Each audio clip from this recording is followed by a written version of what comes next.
Glad you could join us. Now, government has announced lifting of the ban on small-scale mining from Monday, December 17, 2018. However, only small-scale miners who have had their concessions validated will be allowed to mine. Announcing the new policy, Chairman of the Interministerial Committee on Illegal Mining, Professor Kwabena Frimpong Boateng, said the new direction will be enforced to the latter. We know that the war to preserve the environment might take a long time, but we are prepared to fight every battle and eventually win the war. On behalf of my colleagues on the IMCIM, I thank His Excellency the President for his leadership and unusual commitment to the fight against illegal mining to preserve the environment and our biodiversity. Having successfully implemented the strategies outlined in the roadmap, the ban on small-scale mining is being lifted as from Monday, 17 December 2018.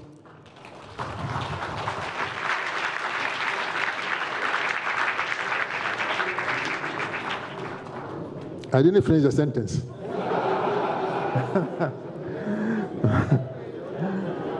Having successfully implemented the strategies outlined in the roadmap, the ban on small-scale mining is being lifted as from Monday, 17 December, for miners who have gone through vetting successfully to go back to work within the regularized and reformed framework.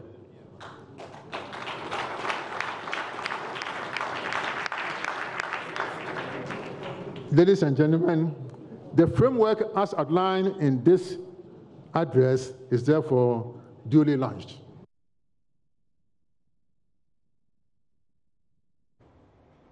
Meanwhile, some stakeholders, including the Association of Small-Scale Miners, have been sharing their reaction to the lifting of the ban to Joy News. I do remember in our last previous meeting, I did tell you that it was not necessary to place a ban because the whole process of small-scale activity is a whole process which doesn't end with production. It moves all the way up to marketing, and the marketing activity with all the different interferences of expertise, sections, and the rest. Its capacity building takes a long time. So I will end up seeing that within the next maybe 5 years, that is how our company has developed support services to build capacity for 5 years for small-scale miners to be really professional. This long period that they've stopped it, they've done a part of it, which is merely the framework necessary to regularize yourself. The production activities, how do you monitor how the products that are brought in, including chemicals, how do you take care of it professionally? Even from one small-scale activity to another, they do have different terrain. They do need different expertise. The personnel are different. Then they come to their marketing. The marketing, you want world price or you want local price? How do you make sure that the purity of your gold that you've taken will meet international standard, they will not cheat you? How do you get immigration? How do you get World Bank of Ghana? How do you get environmental? It is a whole complex thing that the poor miner at no time will master unless you put him through a regime. Yeah. Just like other programs which exist, they give franchises. We wanted to come in as a franchise, and we are still discussing it, but it is almost impossible to have them in perfection. Those who have been trained, it is my belief that they can only start beginning to discover the whole thing. It has taken us, some of us, 16 years of research and development in the particular context of Ghana to get to know from the mines to the world market what it entails to sell gold. As we are taking it out of the ground, we already have to go by pegging it to the world market price. And all the processes, even to your living in the country, is such a complexity that we all need to put our hands in to help them in a more organized, systemic way.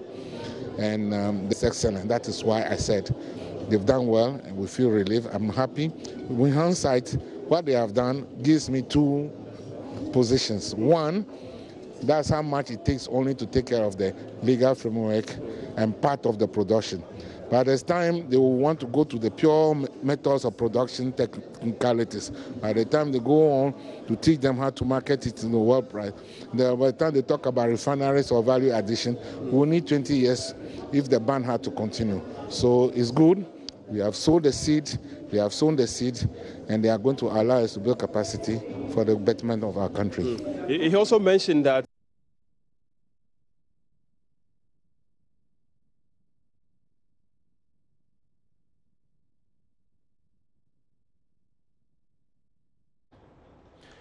we've been joined on the line by Michael Kojo Pepra. He's president of the Concerned Small Scale Miners Association of Ghana.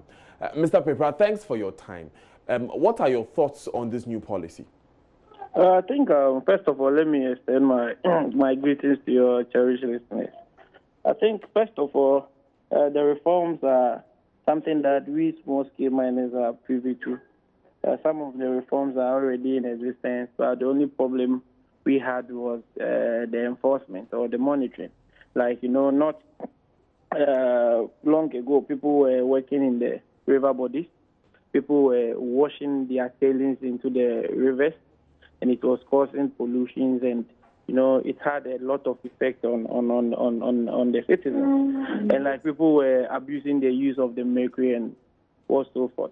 And I think they made it clear that now there will be an enforcement to make sure all those people who are engaging in those illegal activities will be put to stop. And I think, okay. The only thing that we are happy is the ban on the mercury, because now that there's a ban on mercury, I think it's better. Because beginning, people were only using the mercury anyhow. They were only leaving the mercury into the water bodies, and it was causing havoc for the citizens. And I think if they should ban it, we have a different way or different approach in trying to retrieve the gold that has been mined without using the mercury. So if they should ban it, I don't think it will be a problem for us. Now, Mr. Pepra, in the past, we've heard rhetoric about enforcement of the law and government's commitments to do same. Are you convinced that this time around we are going to see something different? I think the government has shown a commitment in trying to fight or do away with illegal mining. At least the government has shown the political will in dealing with the menace. And we commend government on that. I think everything is on course, and if government should sustain the fight against illegal mining, I think it will get to a time there will be sanity on the small-scale mining. Thank you, Michael Kojo Pepra. He's the president of the Association of Concerned Small-Scale Miners.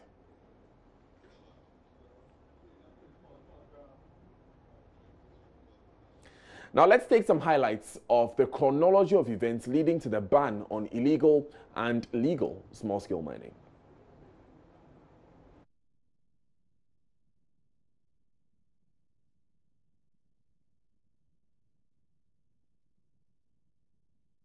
So as you can see there on your screens, government placed a 6-month moratorium on all small-scale mining activities in January 2017 after a widespread devastation of water resources and forest reserves as a result of illegal mining.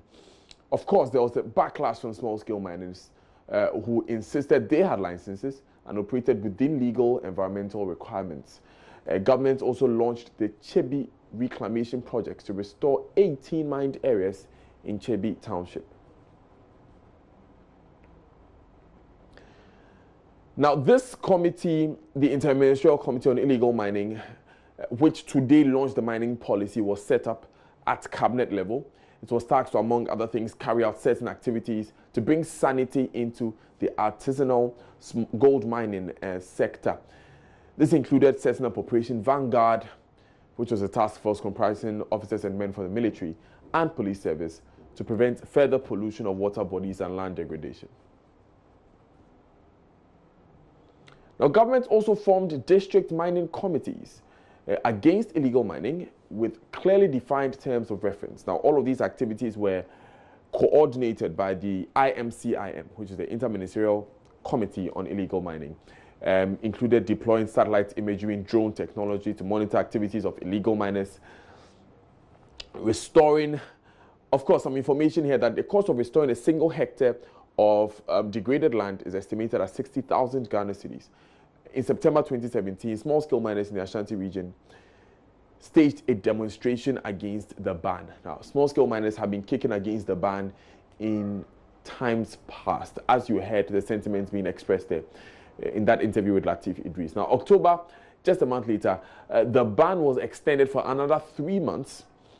In June, government set, that's June this year, government set criteria to lift the ban on small-scale mining. And they set out a roadmap expected to address issues such as reclamation and reforestation of mined-out areas, restoration of impacted water bodies, ensuring strict supervision of the processes of awarding mining licenses and associated permits, establishment of mercury pollution abatement project, implementation of alternative livelihood projects.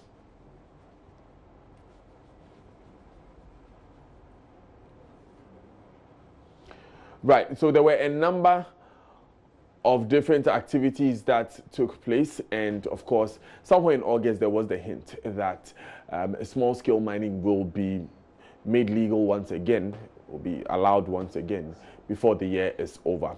That brings us to this announcement that has been made, another roadmap being drawn out to end illegal mining totally, and that continues. We'll be looking at that space, we'll be bringing you whatever comes out of there. But let's stay a bit longer with the issue of mining, because local collaborators of foreign illegal miners have attacked members of the Joint Small-Scale Miners and Interministerial Task Force at Manso Apunuano in the Ashanti region. They pelted the team with stones for arresting 3 Chinese, forcing personnel to fire warning shots before whisking the suspects away from the site just on the outskirts of town. Love FM's Erastus Asaridonko reports. Chinese nationals were caught mining just at the outskirts of Manso Apunapuno in the Amansia South district of Ashanti.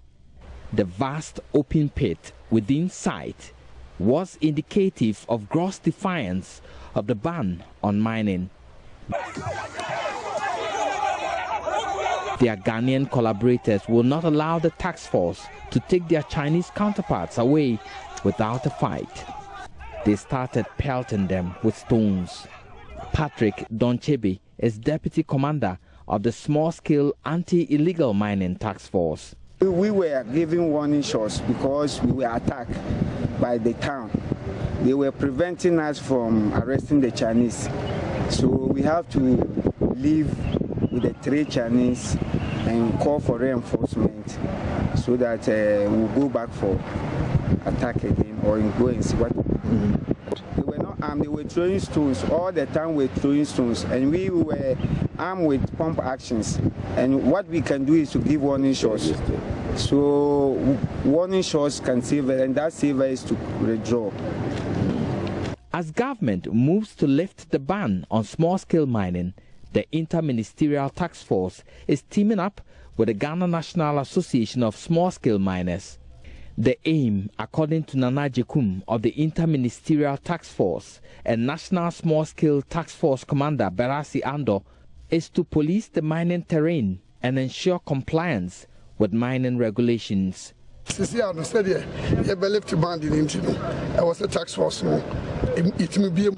that the ban is being lifted, we will need their support. Soon, those with license will start working, and they will not be allowed to do so with foreigners. license and our license as well.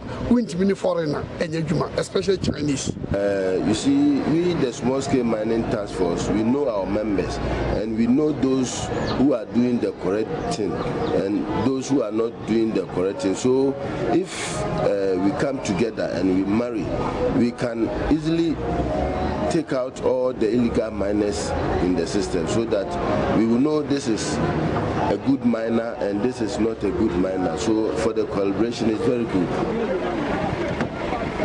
Reporting for Joy News, Erastus Asaridonko, Kumasi. Away from that, the cloth and calabash used to bathe the late Yana Mahamadou Abdullahi before he was buried had been placed in the Royal Mausoleum. The ceremony, which was supposed to be carried out on Thursday, had to be halted because some sisters of the late chief were still occupying the mausoleum. It took the intervention of some other chiefs, the Regional Security Council and the Otumfor Mediation Committee, to get them out of the mausoleum for the ceremony to take place. Martina Bugri joins me with some live updates. Martina, which aspect of the ceremony is taking place today? This morning, there was some sacrifice performed by the Bolinlana. They kill fowls, sheep, and goats to a purification process. After that, a cloth that was used to cover the late king and then a calabash that was used to bath him were put together and brought in by the sisters. A room was opened and then in the Royal Museum, and they placed it there. I'm told that the sisters are supposed to protect it until the funeral is over, and then they would move it. And so that's what has been happening in the morning. One other significant thing that is going to be done is the shaving of the hair of the late chief's children and grandchildren, and that is yet to be done. But as at now, what we have is various groups having their display of dancing, and then we also have the musketry firing shots signify that the funeral of the great chief is being performed. How has security been so far? There is heavy security presence in the area, and as you can hear from the background, that sound of security men moving through the town. And so there's heavy security presence in around the palaces and in town. They are patrolling as well. And what's next after this? Around 2 o'clock, I'm told they would install him as the regent, and then officially he will be adored at around 4 p.m. Thank you, Martina Bugri, for that.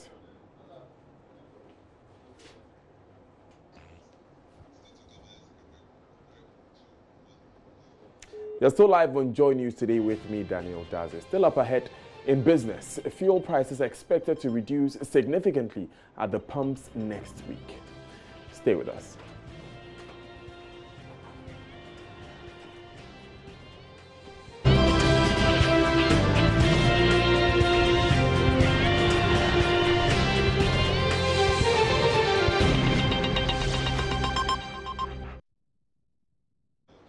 Thanks for staying with us. Now, a good Samaritan has found himself in crossfire with security personnel at Chronology whilst accident victims waited in his car.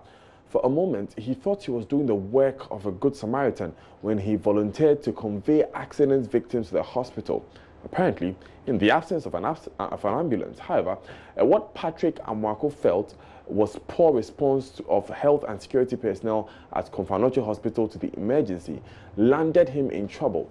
His decision to call into a local radio station to report his frustration infuriated security personnel who engaged him in banter while the injured persons remained unattended to. Naya Ojima has been following up at the police station and hospital. He joins us for an update. Good afternoon, Nana. Yeah, good afternoon. What exactly happened? All right, so Daniel, this morning, as Mr. Amwako narrated, he went to Chronology Teaching Hospital with some victims of a road accident at Ebuakwa, and he was trying to help these victims get medical attention. So at the Chronology Teaching Hospital, according to him, he wouldn't get the urgent treatment that he wanted from the hospital staff. At the instance where he brought the victims, there was no stretcher or no medical practitioner to attend to them. So he resorted to the security men to help him carry these victims from the vehicle and try to get them into the hospital so that the attention needed. But unfortunately for him, that according to him, these security men would not help him. So he had to, try to push further and try to call the local radio station, that's HRFM, to report the incident that's happening at Chronology. But unfortunately for him, they arrested him and took him to the Central Police Station to be detained. But according to Mr. Mwako, the police will not hear the Chronology Teaching Hospital. After he answered questions that the police posed, they left him to go. But Chronology Teaching Hospital is yet to officially speak to the matter. On what grounds was he arrested? Is Mr. Mwako able to tell us? No, that hasn't been established yet, but Mr. Mwako is telling me that his being insistent that these people should be treated and trying to get the security men attend to them is what caused his arrest. These security men he was engaging, are they the hospital's private security or their police personnel? Yes, the Confidential Teaching Hospital has private security men who see to the effective running of the hospital. That's the in terms of security. So they called the police? They arrested him and sent him to the police station, that is Central Police Station, for the man to be detained. But unfortunately for them, the police would not listen to the hospital security. But finally, Nanayao, is Mr. Mwako does he intend to press charges going forward?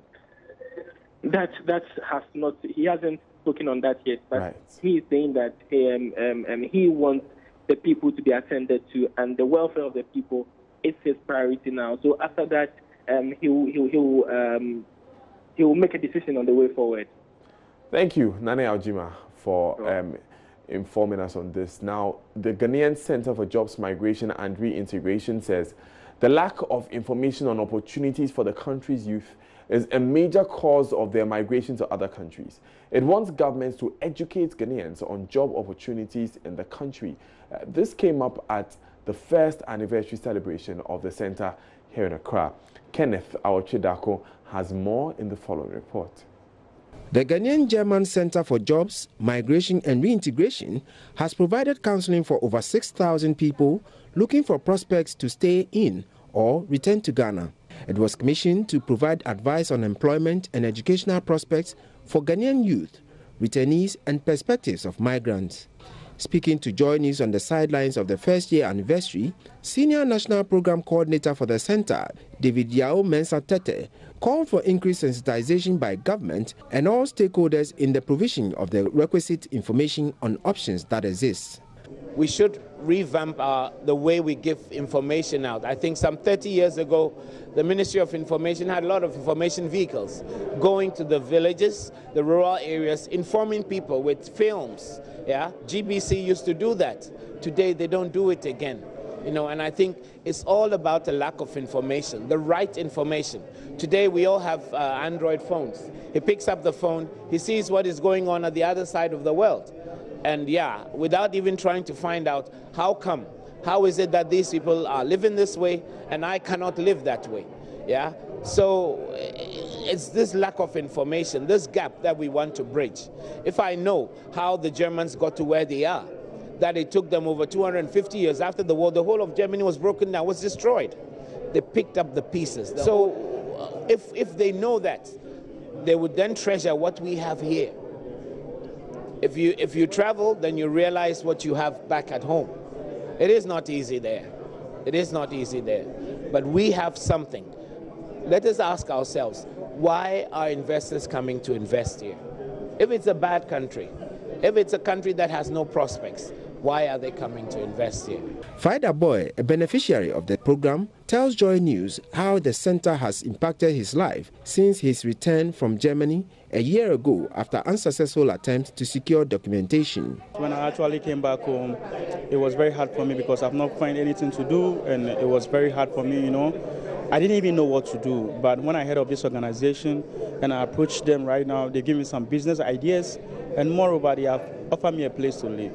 And right now, I can see that things are moving well for me. It looks like I have a future now, because right now I want to be on my own. I want to have my own job, and they are trying to coach me, lead me to know the kind of job that I'll choose that suits me or that can be better for me in the country where I am right now. The Ghanaian German Center for Jobs, Migration and Reintegration in December 2017 was commissioned by the Global Program Migration for Development in collaboration with the Ministry of Employment and Labour Relations and implemented by the GIZ. Amen. Now, government is set to launch the Planting for Export and Rural Development Program in 2019.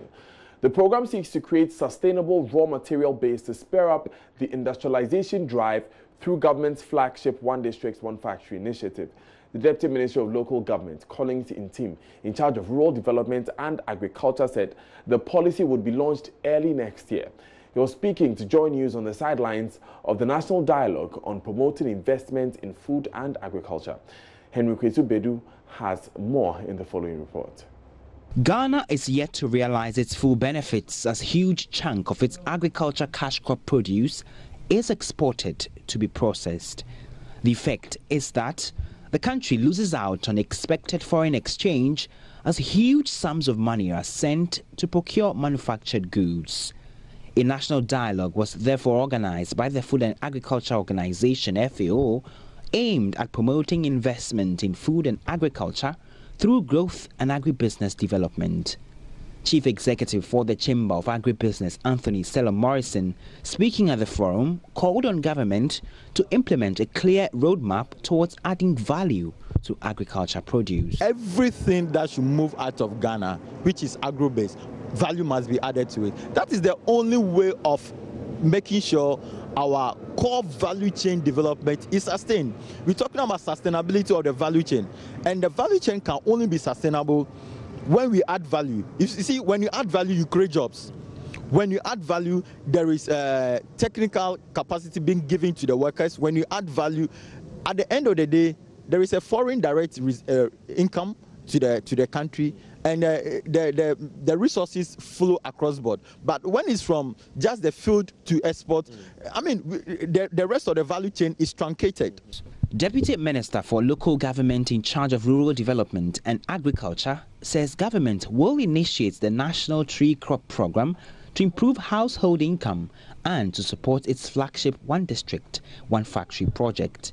Other investments to be rolled out in earnest in 2019 includes the Planting for Export and Rural Development, the PED, which will be officially launched early in 2019. It is jointly promoted by the Ministries of Food and Agriculture and the Ministries of Local Government and Rural Development, and it is intended to diversify our agricultural economy and provide a sustainable raw material base to feed into our district industrialization agenda. The tree crops targeted are cashew, oil palm, rubber, citrus, coconut, coffee, shea, and cotton. Meanwhile, Assistant Director General for the Food and Agriculture Organization of the United Nations, Abebe Haile Gabriel, says poverty eradication can be achieved through prioritizing agriculture and wants government to set aside at least 10% budgetary allocation to the agriculture sector. You cannot reduce poverty unless you transform the agricultural sector. So agriculture should be prioritized, means really addressing the challenges of sustainable development. When we talk about agriculture being neglected in terms of policy, we use indicators. One of the indicators is how much government is allocating in terms of budgets, or how much government is really prepared to put in place the necessary enabling conditions for private sector to invest, and also for smallholder producers, the agriculture, the fisheries, the forester, the livestock breeders, and so on, to be able to organize farming as a business. Still live on Joy News today with me, Daniel Daze. Now in business, fuel prices are expected to reduce significantly at the pumps next week. That's next with Daryl Kwa.